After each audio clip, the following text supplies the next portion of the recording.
ఒక సుదీర్ఘమైన అనుభవం ఉన్న నాయకులు కావాలి. 4 దశాబ్దాల అనుభవం, అభివృద్ధి మీద అపారమైన అవగాహన, పెట్టుబడులను తెచ్చే సమర్థత, ప్రతిభ, విదేశాల్లో ఉండే నాయకుల్ని మలేషియా దగ్గర నుంచి, సింగపూర్ దగ్గర నుంచి, యూరోప్ దగ్గర, అమెరికా నుంచి ఆ దేశాల అధ్యక్షుల్ని తెలుగు రాష్ట్రాల వైపు దృష్టి మళ్లించేంత శక్తి సమర్థత ఉన్న శ్రీ నారా చంద్రబాబు నాయుడు గారికి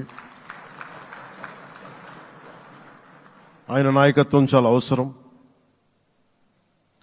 ఆయన అనుభవం చాలా అవసరం. అలాంటి అపారమైన అనుభవం ఉన్న వ్యక్తిని, అనుభవం ఒకటే కాదు, ధైర్యశాలి. ఈ రోజుకి నాకు ఒకటే గుర్తుంటుంది.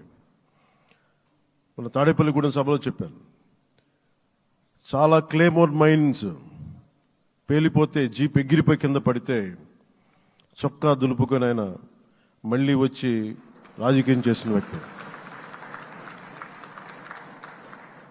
ఈ రోజున సైబరాబాద్ ఉంది అంటే అది శ్రీ చంద్రబాబు నాయుడు గారి దార్శనికత. అలాంటి వ్యక్తి, ఆయన అనుభవం ఈ రోజున 2024 ఆంధ్రప్రదేశ్కి ఎన్డీఏ కూటమి తరపు నుంచి ముఖ్యమంత్రి అభ్యర్థిగా శ్రీ నారా చంద్రబాబు నాయుడు గారి పేరుని జనసేన పార్టీ పక్షాన నుంచి మేము బలపరుస్తున్నాం.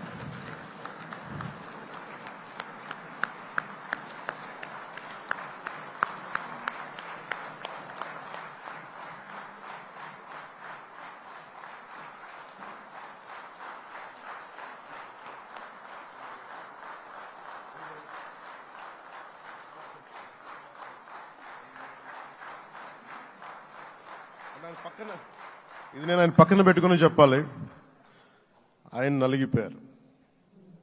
నలిగిపోయారు. జైల్లో చూశాను ఆయన.